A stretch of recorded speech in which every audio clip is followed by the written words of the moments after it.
Amazon is almost 4 times as much as Walmart. It's $1.49 trillion. And what market capitalization really means?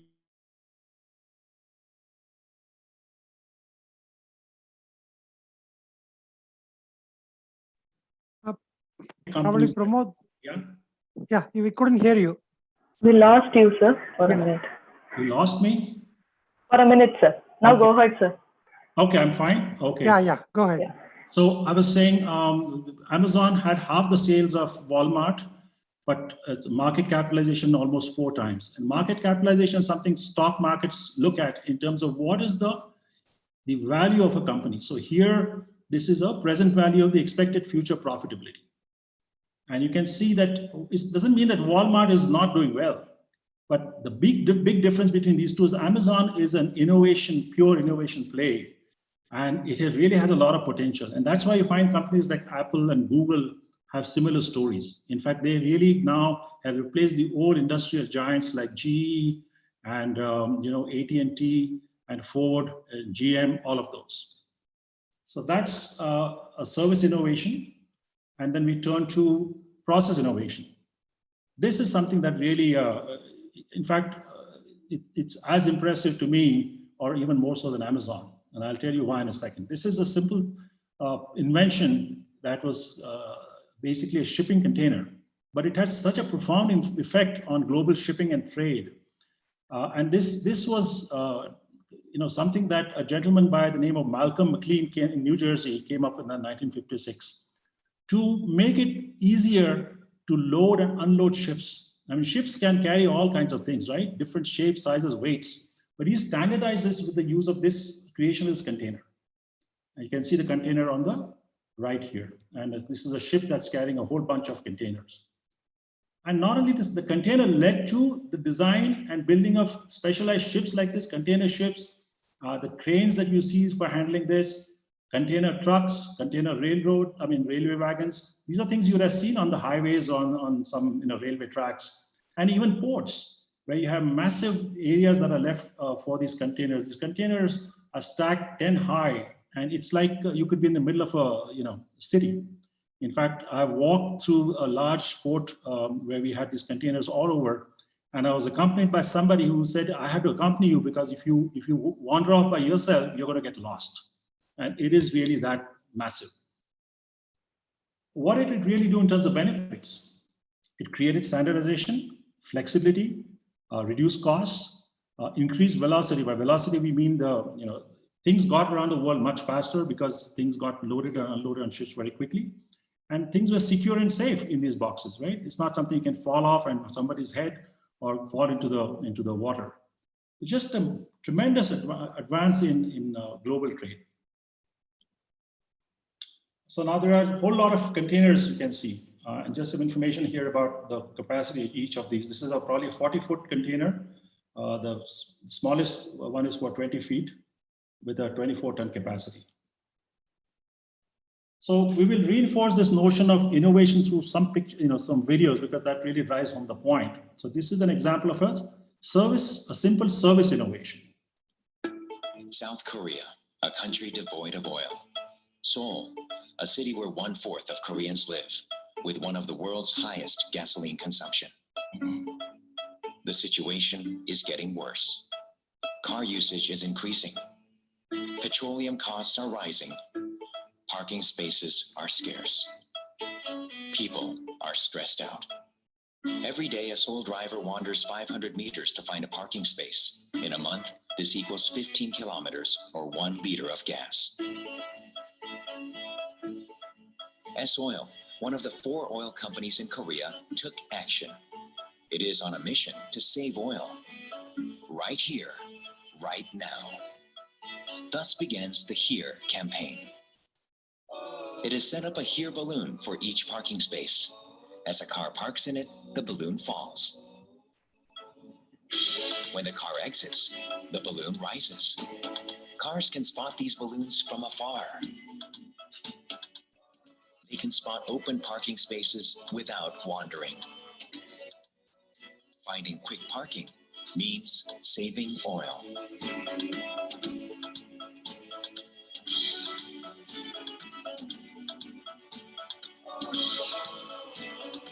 easily spotted parking spot is worth 1 liter of oil saved.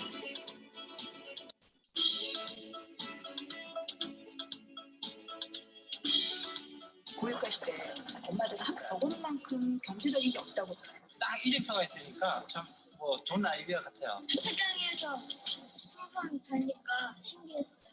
조선 없었으면 못 들었군요. Here, balloons have saved drivers' gas expenses through a new and interesting method.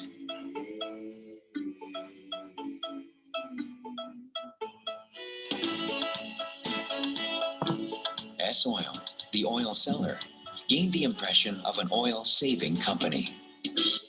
Save oil, save time, save money.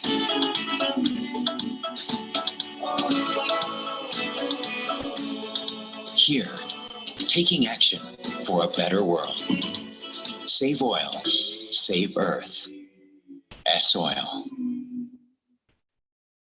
I needn't say anything more there. I will share a simple experience though. I was working with in a consulting assignment with a very large international airport in India.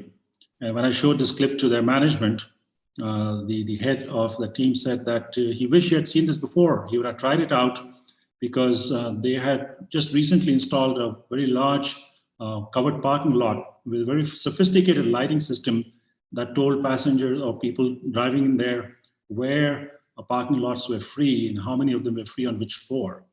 And he said this he would have tried out, and if it had worked, he could have saved lakhs and lakhs of rupees. So just wanted to point out, you do not want to look something that's simple, something that may be obvious. Again, using a balloon for a very novel innovation. Okay. Sorry. Okay, let's change gears now. As you'll see here on the top right, we are now moved to the other motive. You would have seen this before when I talked about the big picture innovation. This is what we're going to focus on in the next few slides.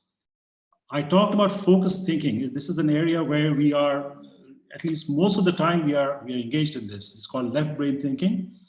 And this is where, we do this in college, at work, and we are really trained all our lives to do this. Solve problems, find an answer, but typically there's one answer that we have to find, and that's the way we've been trained. And so this is something we really take for granted. And so you might wonder, well, what is this that we're talking about when we say that we need to consider thinking here as a key aspect of innovation? And that will become clear on the next slide. And here I want to talk about diffuse thinking. This is something that we are really not that familiar with, but hopefully through the slide you'll understand what I'm talking about. Now this is something from neuroscientists, right? What they're saying is that the brain is continuing to do work on some problem or something you're thinking about when you are focused on that thought in focused thinking. But even when you are not doing that, the brain doesn't shut down as far as that is concerned. It will continue in the background to work on that. And it uses different neural pathways. Now, this is something where they've done scans on people's brains and confirmed this, so it's not just some speculation. And you may be more familiar with this term. It's called right brain thinking. If you know, the brain has really two hemispheres with different functions. The left brain is about logic, it's about language. It's something we use predominantly in our education and work. But there is the right half of the brain, which is really more about concepts, words, things along those lines. We normally associate that with artists, musicians, and so on. But you know what? It's not just something that's confined to that domain of our world. So that's the part that when we're thinking about, it creates an aha moment. And this may be typically when you're in a relaxed mode. It could be when you're in a shower or in a car. I mean, through my life, I have had these aha moments. I know a number of people who had some, and they could be small things, but it's something that defied them when they're thinking about it, either at the workplace or in a group setting. And then maybe 2 days later, something just popped up in their minds, as it has for me. And I hope it has for you as well. So how does one get into this mode? I mean, it's not like you turn a switch and then now you're in a diffuse thinking mode, or you turn on your right half of the brain. But there are some ways of doing this. One thing you want to do is step away from your problem. Stop thinking about it. But you want to, before you get into relaxation mode or doing something else, like, you listen to music, you exercise, you go for a walk, you kind of plant that thought in your mind and then forget about it. And exercise in particular has been found to be very, very conducive in generating these aha moments, which you might find very counterintuitive, but that's true. And you may have, of course, heard of this term eureka, which is what Archimedes, the ancient Greek inventor, is said to have exclaimed in his bathtub when he found a way in his mind, when this idea popped in his mind as to how an iron vessel could be made to float in water. So that's exactly what we're talking about. So I hope this gives you an idea of what we mean by diffuse thinking. It's a critical and often overlooked aspect of just about every sphere in life, but particularly in the context of innovation. So let's turn now to the structured aspect of innovation. Here's a technique which we use for an existing product, service, or process. It is something that was developed in Israel in the mid-90s by a gentleman called Genrich Altschuler. And he had a team of engineers who worked on different kinds of problems. So one thing to keep in mind is to again remind ourselves that innovation need not be something that where you find out something that is totally new or for the first time. You can look at something existing like we already saw in the videos to make it of widespread use. So very briefly, it is based on academic research, and they found that 70% roughly of all successful innovations are based on only 5 underlying patterns, which we'll come to in the next slide. And it's very easy to implement. It's not rocket science.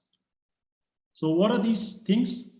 You might find this concept funny, but it really is not. I mean, I use that in my consulting work with my clients, and this is something the Japanese do a lot of, which means talk to the parts, which really means you look at an existing product or service and almost ask if you would want to say something to me as to what I could do about this problem or situation. What would you say to me?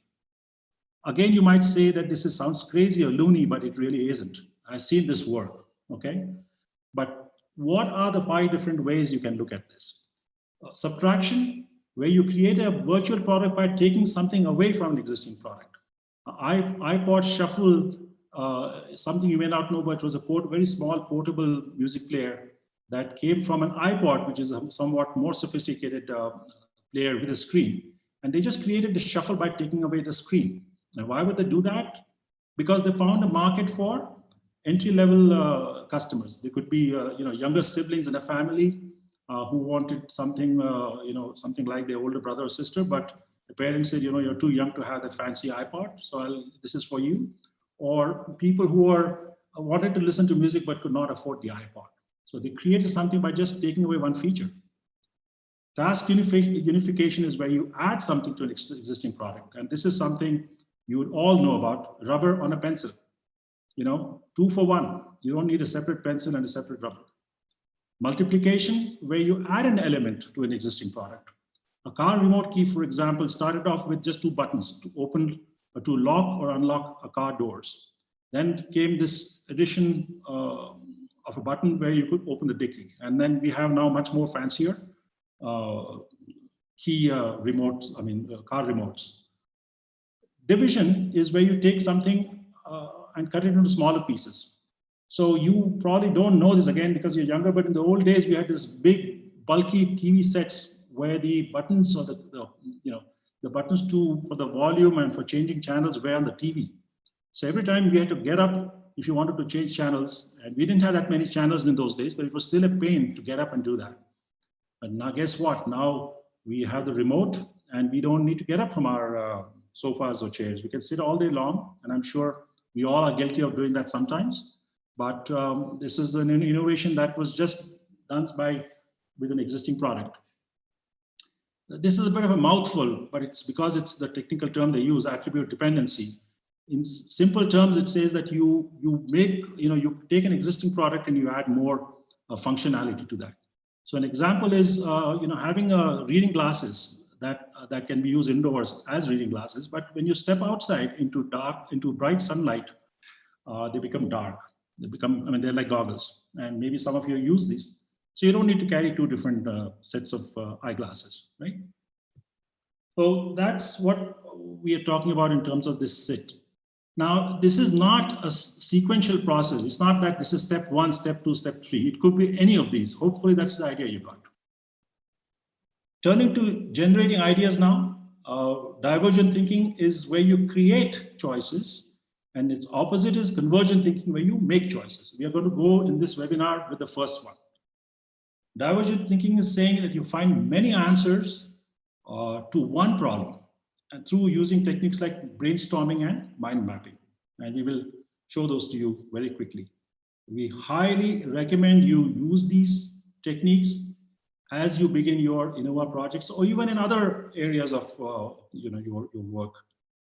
Brainstorming is very simple. It's a team exercise with 4 cardinal rules, and they work, and you must follow them in a team. Remember, we talked about team dynamics and what it takes for a team to work well. Well, this is one aspect of that.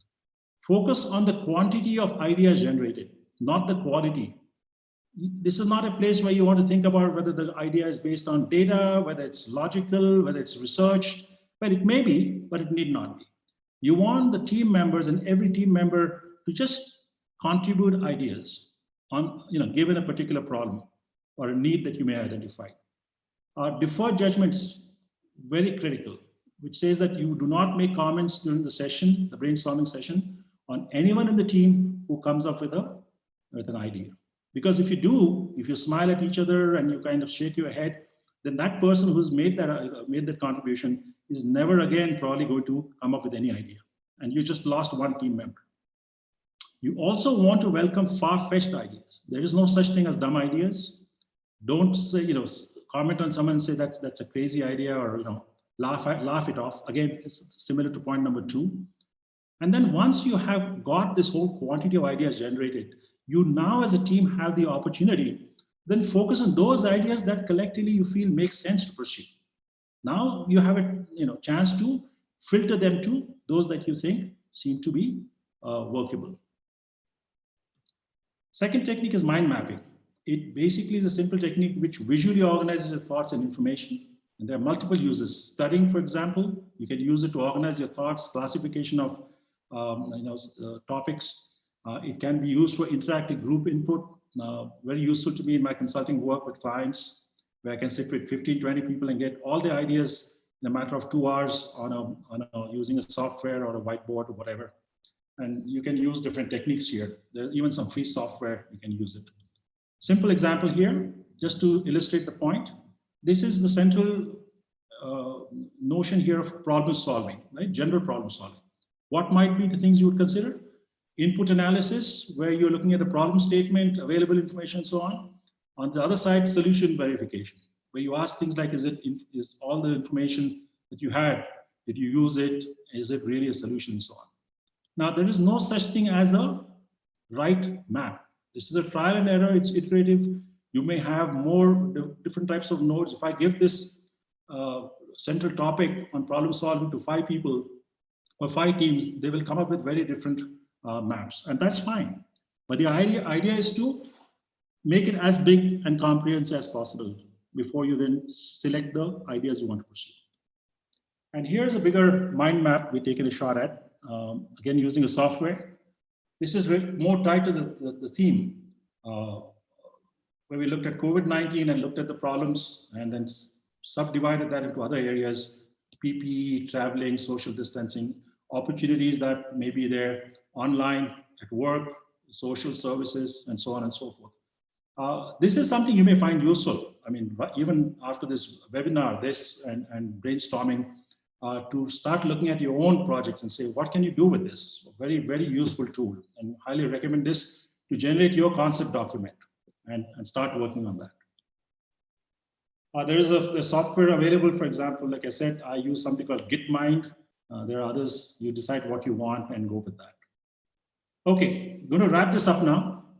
Just a couple more slides. Key points for your project, create time pressure and deadlines for yourself. And you might find it strange, but that is what fosters innovation. We are not talking about creating stress, or at least negative stress, but you do want to really set yourself some timelines. And that gets people into the mode. You know, like you say, necessity is the mother of invention, but necessity in terms of if you have got insufficient time, that does help, you know, with the creative juices. Second, very key and critical, which we have said before, go out, see for yourselves, talk to people, find out what it is that they're looking for. And third is, again, don't look for the perfect solution. Don't discuss endlessly. Try something. If it doesn't work, go back to the drawing board, try it again. Quickly, this looks at your concept document and says, what is it that we are asking you to consider? This is something you would be familiar with, especially if you are looking at the contest. Demonstrate the solution with a sizable commercial impact. The scope is important in your problem and solution. It must be implementable, and you have a key document, the most key, important document, which has these different elements in that. Whether the problem is solved by the solution, your USP, how will it be beneficial, and so on. So let's go back to where we started this afternoon. The same questions in terms of objectives. What is innovation? Did we look at that? We believe we have, and we will look at this more, of course, but is innovation creativity? We said it is, but it is more than that, right? Could I be creative? Hopefully now you feel, yes, you certainly can, and we hope you are energized and enthused to looking out for that. Could I generate, how could I generate ideas? We've shown you a couple of techniques. There will be others to follow later. And how would these webinars be useful to me? Well, we hope if you are a general student or a faculty member, you found these of use. And if you're considering for your project, we talked about some ways in which you can link this to your project as well. That brings us to the end, and we will continue to address these questions with subsequent webinars. And just the last slide here is, because we introduced some terms, we have created a helpful glossary which sort of gives you some details behind the terms. And as we go through more webinars, this glossary will expand.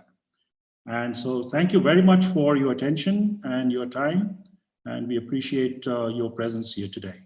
Thanks a lot.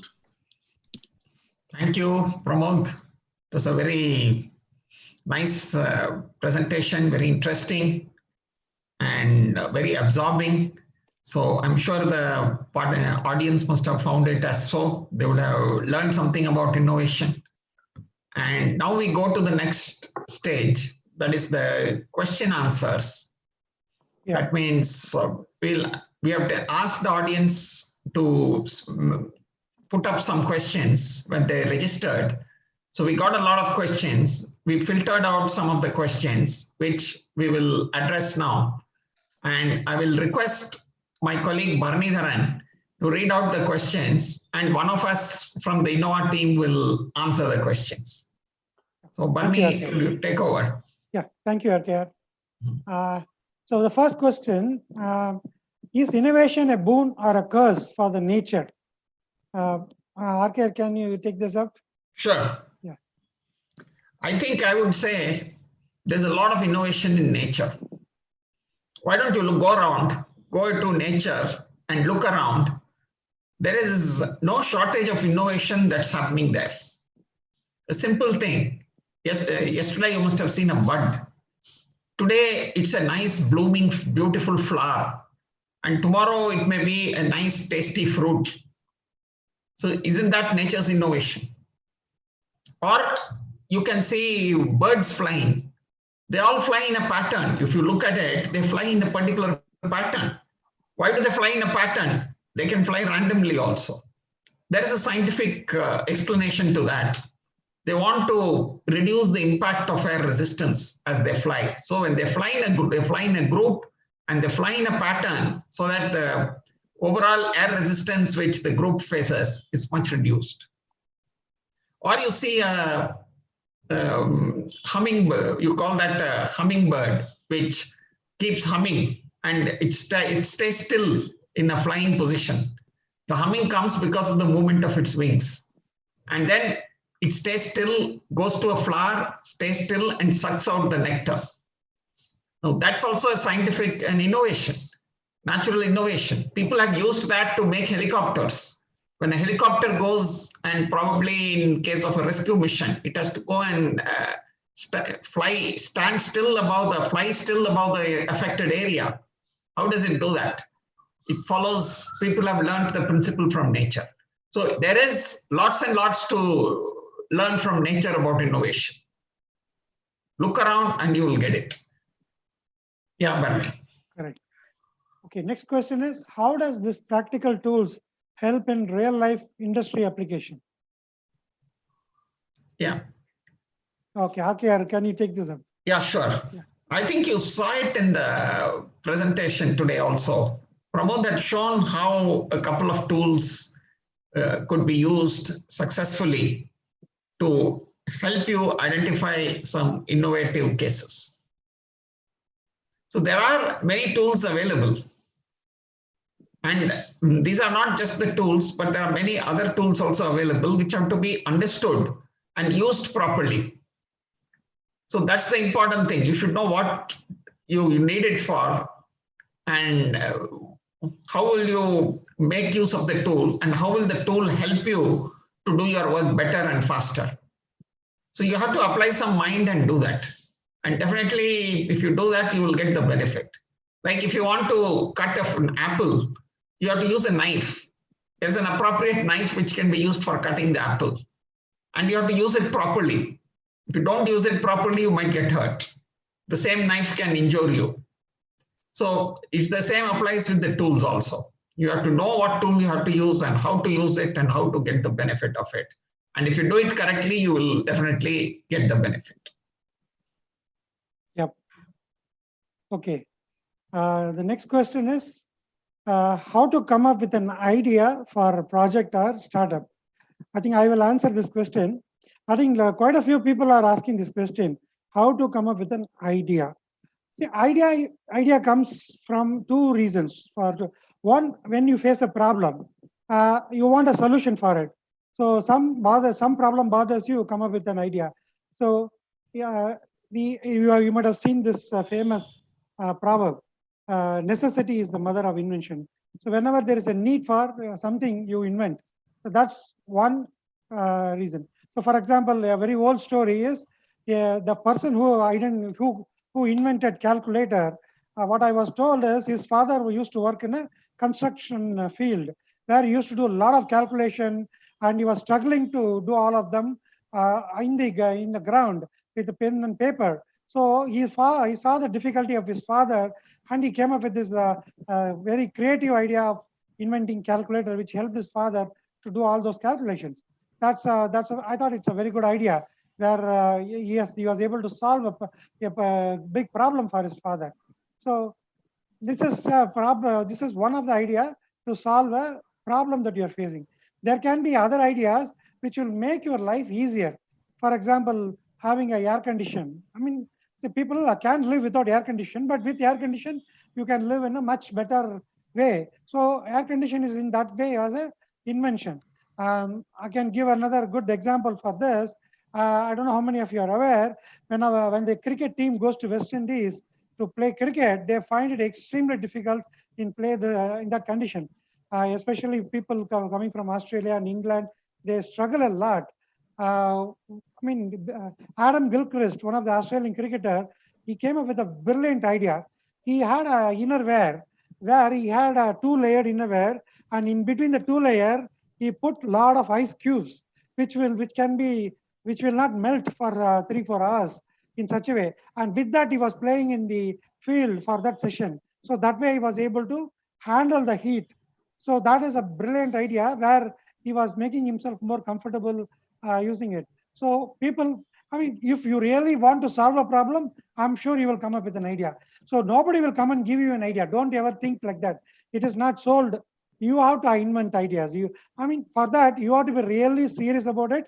You should really intend to solve the problem. I think this would have given you how ideas are generated for your project or a startup. Okay. Let me move to the next question. How can we take our innovative ideas into a successful one? Pramod, do you want to take this? Yeah, well, the few things I would say is, first of all, is the innovative idea backed by a sound investigation into the need that your intended customer may have. assuming that that is the case, then you have to look for ways and means to commercially scale up. And to do that, then you are getting into the aspect of commercializing it through business plans, building the right team, seeking funds, marketing, things of that nature. So those are steps that then follow once your innovation is in sync with the need you identified and is confirmed that your customers indeed find this product to be useful. Yeah. And probably the next one also, Pramod, you can take. Does creative ideas over existing solutions, that is using an existing solution, also comes under innovation? Yes, of course, we saw that in Yeah. the videos, and I know it seems some of you may have had some difficulty in looking at the videos, and I'm not sure why that's happened because we tested this before. Nonetheless, we emphasize, in fact, and if you saw that technique we talked about, SIT, where they said that 70% of innovations come from looking at existing products, services, or processes. So yes, the answer is very much that is the case. Yeah. Okay. The next question is, what does the future market expect from the youth? I assume that the youth you are referring here is the person who is very interested to innovate or being an entrepreneur. Arun, can you take this question? Yes, Bernie, I'll take it. I mean, it's quite apt because today, if you read the papers, there is an interview with the chairman of Hindustan Lever, Mr. Sanjeev Mehta, where he says leaders must be comfortable with ambiguity and chaos, and there is no crisis playbook to guide them. So on a broader level, what he communicates is change is the only constant. So to answer the question, what does the future market expect? I would expect our young engineers to be more into continuous learning so that they're able to face challenges, convert them into opportunities, and grow. You have to prepare for a marathon. There will be constant unlearning and relearning. So to do this, you'll have to be prepared to innovate, to be prepared to fail, learn from failures, and improve to the next time around. So prepare for a marathon. So that is what was we expected from the youth. Yes, Bernie. Okay, thank you. Next is, what are the essential things to be ensured after the feasibility of a solution is found? Pramod, do you want to take this? Yeah, I think this is something which I probably have answered. Yeah, probably there's a related question you can combine. I think it's the same. What kind of strategy do we use to successfully complete our innovative idea? Probably you can answer these two both together. Yeah, again, it is tied to my previous answer. Yeah. If you have what strategies used to complete a successful idea, hopefully that idea has been translated into a working prototype, a solution that is meeting to some extent at least the need, hopefully to a large extent, the need that you identified with the customer and you validated that. And if that is the case, then that is where you look at scaling it up by building your team, looking for resources through funding, convincing investors that this is a good idea. And that is not an easy task by any stretch of the imagination. This is where they will really grill you, and you better be very clear and articulate and really have it's not about smooth talking. You have to really have a sound proposition. And if it passes muster, the fact that they decide to invest in your venture doesn't mean it's going to succeed, but it's at least getting to the point where some people believe that yes, there is a fighting chance for your successful or your creative idea. And then you take it forth in stages in terms of expanding the market reach and gradually seeking to commercialize it for widespread use. Yeah. Okay, thank you. The next question is, why is the creative thinking or creativity lacking among many students in India? RKR, do you want to? Sure. This? Yeah. I don't agree with that statement that creativity is lacking among people or students in India. I don't agree with it. For example, you look around, there is a lot of creativity. Even we are creative. We don't realize that. If you have any children, small kids or children in the house, you can see what creative ways they use to make their parents agree to what they want. Probably if they want a chocolate or they want an ice cream or they want to go for a movie or something, you will find out various ways by which they will persuade their parents and finally succeed in getting what they want. It's nothing but creativity. Another example of creativity is the thieves who steal. They are also very creative. They use creative methods to achieve what they want. Unfortunately, that's against the law. It is criminal. It is not to be done and all that. But if you look at the creative part, they are also creative people. So if you look like that, all of us have creativity in us. It's just how do we use it? How do we channelize it? Do we use it for the right things? So that is what we'll have to look at and make use of it.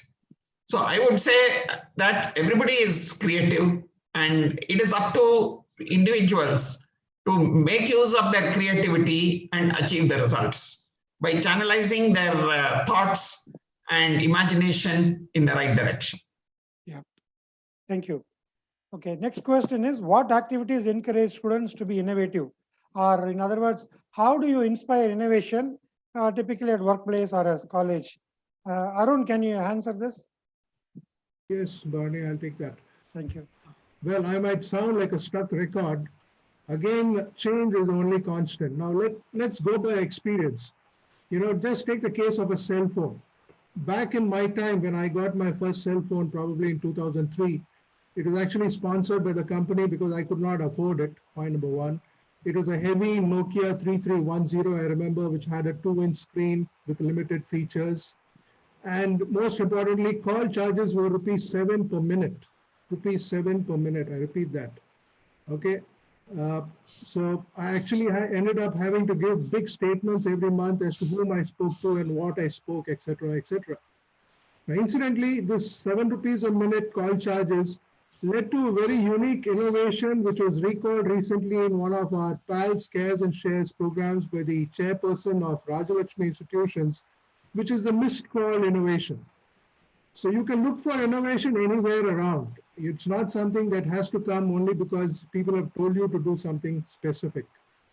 Fast forward to today, that same cell phone that you have in your hand, less than 100 grams in weight, features, storage, processing capacities, which are many times more than what it took to place a man on the moon in the Apollo mission in 1969.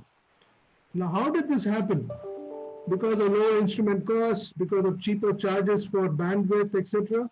And how is this possible? Because of innovations in cell phone design, use of plastics, battery improvements, cell tower design improvements. So the point is, what I want to make is, in every work, whether it's your own enterprise or you're working for anybody, when you get deeply involved, almost every area of operation in a work environment is an opportunity for innovation. From my experience, any workplace is bursting with opportunities for innovation.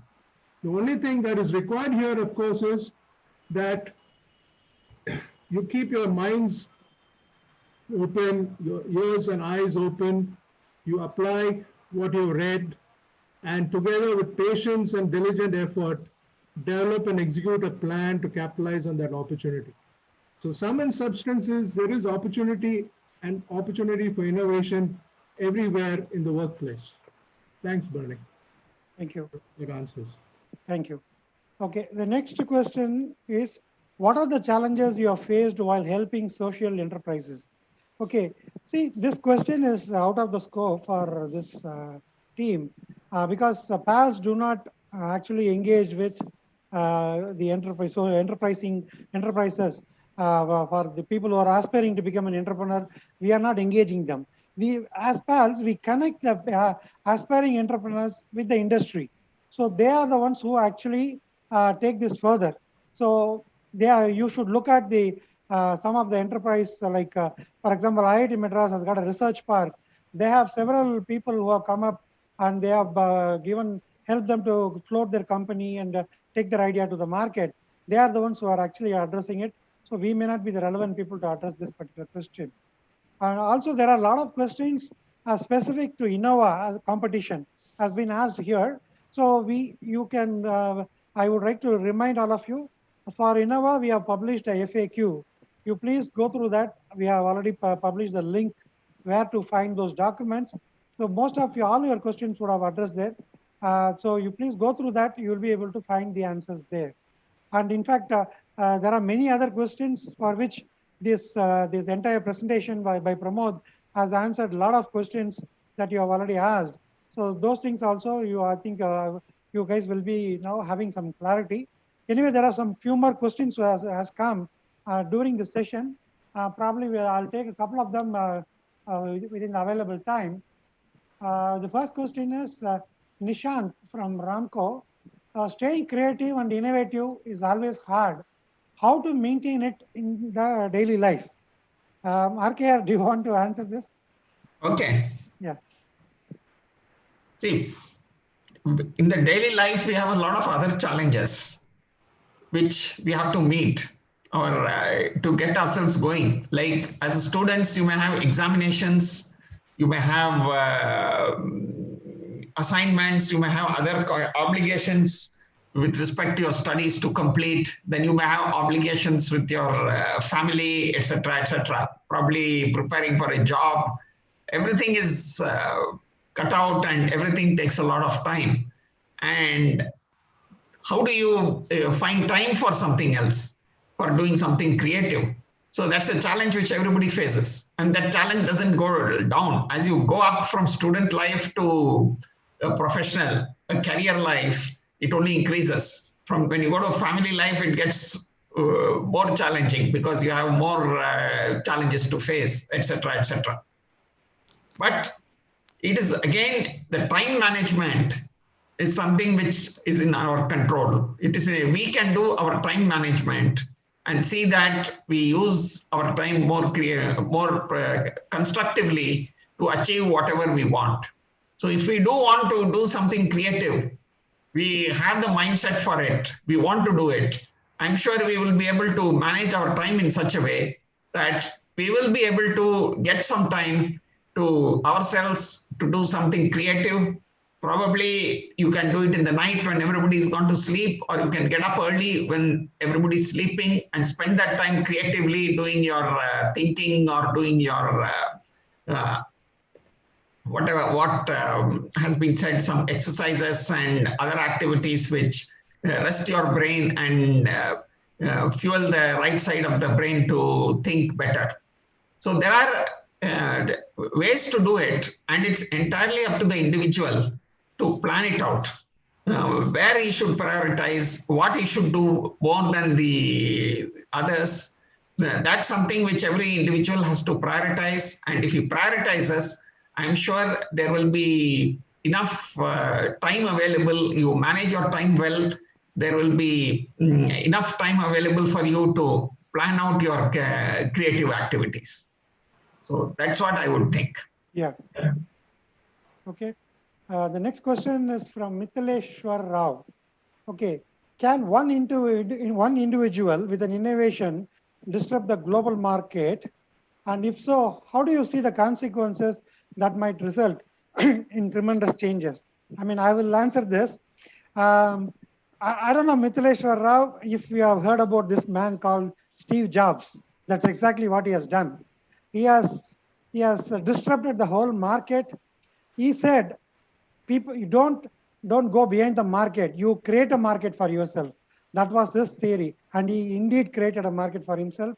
There's a huge market in this world who are dying to buy Apple products. And even today, they are the biggest by market cap, and probably they're doing more innovations in the market. So obviously, yes, there is an example. Yes, not many people are there.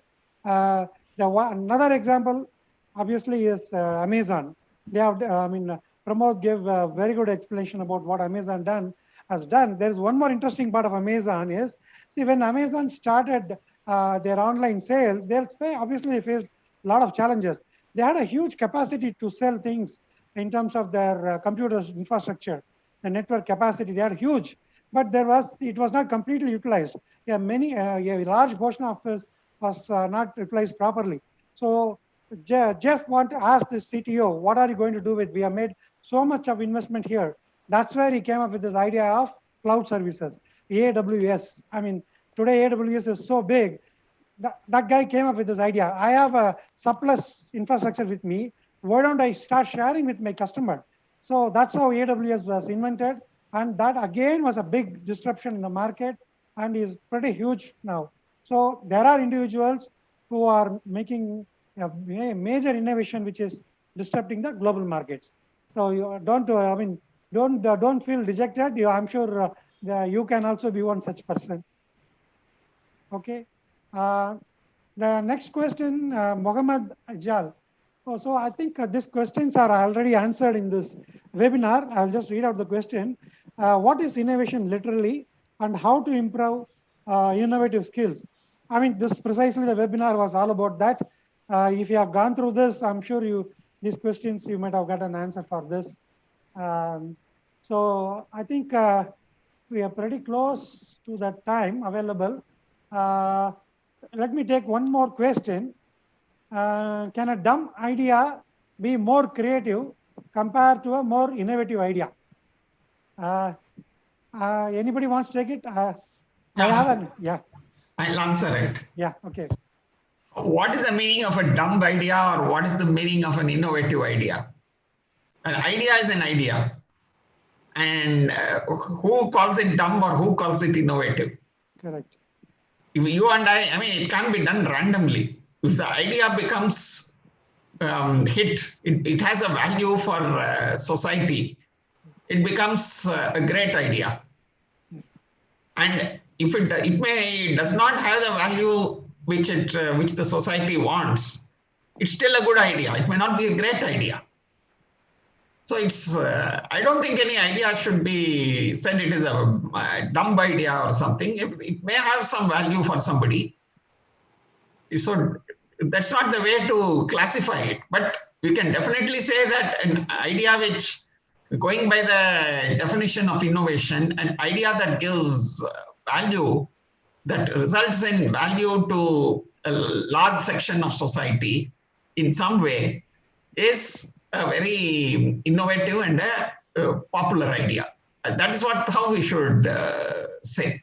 Yeah. That's what I think. Two quick points here. I know we are reaching a close here, but I wanted to say this. One is, quite often you find the society of people at large, even your friends and family, if you have an idea that may be actually quite innovative or just a new idea, human nature is such that they will say, this is crazy, it's not going to work. So I would say there have been countless examples where there are people like that who encountered so much opposition. I mean, Jeff Bezos was one of those people where people said he was crazy selling books online, but look where he is today, right? And secondly, you may have ideas which may be useful, but they're not useful at the time at which they come. There are many innovations which were proved to be big hits and commercialized widely maybe 10, 15, 20 years later. So do not ever get discouraged by someone who says the idea may not be exactly logical or sound, or it could be crazy. I would like to share a practical experience for this dump idea. See, I mean, 20 years ago when I got my first car, in those days, we don't have a reverse sensor. Okay, I have to park my car very tightly. I have to go up against the wall, then only I can close the door. So very often I'll go and bump my car in the wall and it gets damaged. So one old man who was a driver for another car, he gave me a suggestion. Why don't you put a used tire behind at the wall so that you won't bump against the wall or you bump against the tire. So your car will be safe. I mean, see, it's a simple thing he told me, and it has saved a lot of money and it has saved it gave a lot of peace of mind. I can blindly take my car back without worried about bumping against the wall. So any idea, no idea is a dumb idea. So please go use it as long as it is going to help you out. Okay. I just remember another interesting case about a vehicle, a truck or something, which was manufactured in the US. And the first one was to be taken out for an inaugural drive from the showroom or from the place of manufacturing. Now, it so happened that the doorway was constructed in such a way that it was not allowing the truck to go. It was just about half an inch lower than what it should be. And because of that, the vehicle was not able to go through the doorway. So people started saying you should break the doorway and then take the vehicle out. And another set of people said this is not a good time to break anything. You should not do that. So there was a lot of debate on how to take the vehicle out of the room and into the road and do the drive. Then one simple guy who was the doorman or the watchman, the equivalent of the watchman what we call in India, he came and said, you just deflate the tires. So they deflated the tires, it went down half an inch and it went out. Yeah. That's it, as simple as ever. Yeah. So, ideas can come. It's just a matter of time that the timing, in addition to everything, the timing of the idea also determines how smart or otherwise it is. Exactly. So, yeah, I mean, I think the last question was actually more relevant because a lot of people are asking, how do I know whether my idea is good? How do I see these kind of questions are a lot. I think we have addressed it. Do not, you don't undermine yourself. Okay, every idea is going to be valued by the usage. So please go ahead, put your ideas together, and be confident and face all the best, face the competition. I will add one more point, Barney. Sorry? See, you take the basic definition of innovation, value to society. Correct. So it's a matter of time. Different ideas may have different values at different points of time to the society. Correct. If your idea happens to give a good value to society at the time you want to use it, go ahead and do it. Correct. Otherwise, you wait. That's what I would suggest. Yes. Okay, I think we ran out of time. If you can keep coming with more questions, please send it to that email ID. We can respond back via email. Okay. Thank you all for your time. I'll give a thank you. Yeah. Thanks, Barney, for handling the question answers. And it was a very interesting session answering the questions. And I hope the audience also found it as interesting. And again, I thank all of you to have come and spent the afternoon listening to us. We hope it has been useful. We promise to make the other rest of the webinars also interesting, useful to you in your studies and careers. And I thank once again Pramod and our team who have put in a lot of effort to make this session happen. Plus, of course, the support given by the PMO.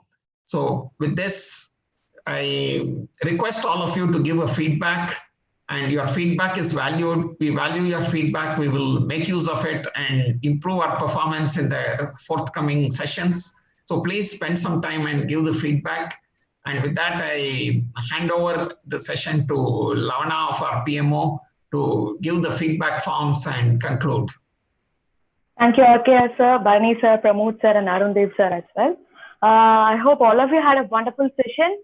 Participants, please provide your valuable feedback in the link given in the chat box, which will not take more than 5 minutes.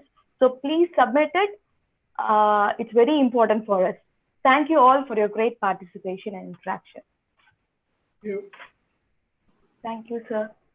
Thank you. Thank you, RK.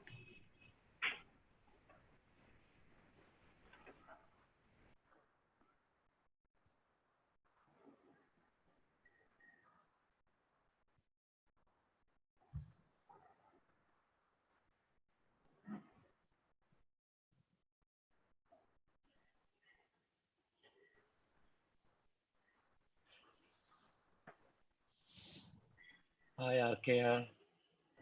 Hi, PVM. Yeah, it was a lovely session.